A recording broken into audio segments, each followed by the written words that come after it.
Delhi crime branch ने एक अंतर्राष्ट्रीय ड्रग्स सिंडिकेट का भंडाफोड़ किया है जो दिल्ली की पार्टियों में ड्रग्स की डिलीवरी करता था। पुलिस ने कैमरून, कोटे डिवोर और नाइजीरिया के 5 आरोपियों को इस पूरे मामले में गिरफ्तार किया है, जिनके पास से करोड़ों रुपए की कोकीन, एमडीएम और गांजा बरामद हुआ है। विदेश से कॉल आने पर दिल्ली की पार्टियों में ड्रग्स डिलीवरी करने वाले एक इंटरनेशनल सिंडिकेट का क्राइम ब्रांच ने पर्दाफाश किया है। आरोपी कैमरून के कामेनी फिलिप, कोटे डिवोर के कोलाई फिलिप, नाइजीरिया के गॉडविन जॉन उर्फ एडोर, केलेची चिकवे उर्फ विक्टर और ईबे चिनेड ऑस्टिन को अरेस्ट किया गया है। इनसे 2.7 kilogram cocaine, 1 kilogram MDM, 1 kilogram गांजा और 2 लाख कैश रिकवर किया गया है। इनकी कीमत इंटरनेशनल मार्केट में 100 करोड़ रुपए बताई गई है। इनसे कई देशों के पासपोर्ट भी मिले हैं। वेस्ट अफ्रीका से आ रहे माल को मलेशिया, ऑस्ट्रेलिया, न्यूजीलैंड, जापान और ब्रिटेन तक कुरियर से भेजा जा रहा था। एडिशनल सीपी मंगेश कश्यप ने बताया, एंटी गैंग स्क्वाड के सिपाही हेमंत को 13 जून को मोतीनगर स्थित एक कुरियर कंपनी से संदिग्ध पार्सल की सूचना मिली। इसे खोलने पर भारतीय सूट और लेडीज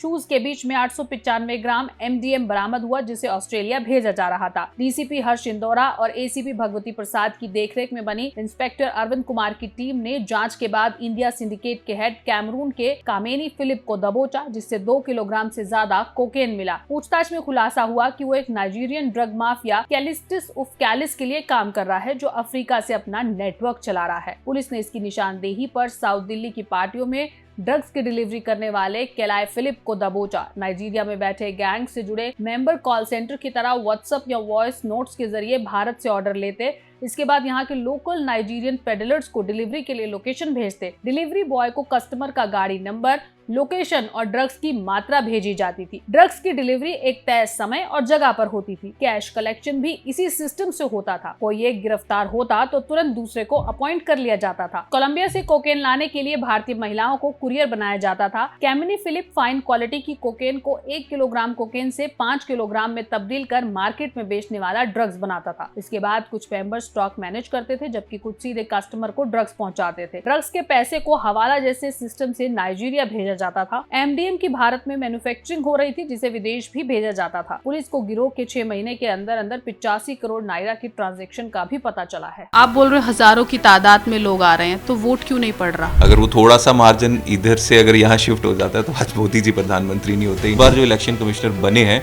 वो बने ही गैर संवैधानिक तरीके से हैं। क्या कांग्रेस अब बीजेपी की राह पर चल रही है? सिर्फ एक नेता, लेकिन चेहरा तो राहुल जी हैं, खड़गे जी हैं। लेकिन ग्राउंड लेवल पे कांग्रेस सच में मिसिंग है। जितनी भी कार्रवाइयां होती हैं इलेक्शन के टाइम, एक भी बीजेपी के नेता पे नहीं होती, वो सभी ऑपोजिशन वालों के ऊपर होती हैं। राहुल क्या करेंगे इंडिया के लिए? उनका ये कहना था कि हमें भाषण नहीं चाहिए, कुछ कर सकते हो तो बताओ। कांग्रेस अकेले आने की हिम्मत क्यों नहीं करती? और जितना अलायंस हमारे पास है उससे ज्यादा अलायंस बीजेपी करती है आज की डेट में भी। इतने सगे हैं कि आप अटैक करने से पहले उनको सुना रहे हैं हम अटैक करने जा रहे हैं, क्योंकि बीजेपी का तो कोई नहीं जा रहा ना उस फाइटर जेट्स में। ऑफिसर्स देश के लिए वहां जा रहे हैं, उनकी जान को थ्रेट डालने में आपको शर्म नहीं आती? 2014 से लगातार कांग्रेस, नेशनल कांग्रेस की भी मैं बात करूं, डिफेंसिव खेल रही है। जितने वोट्स कटते हैं वो ज्यादा वो लोग होते हैं जो बीजेपी के वोटर्स नहीं होते हैं। देखिए रूबरू रविवार सुबह 9 बजे सिर्फ पीपल दिल्ली पर।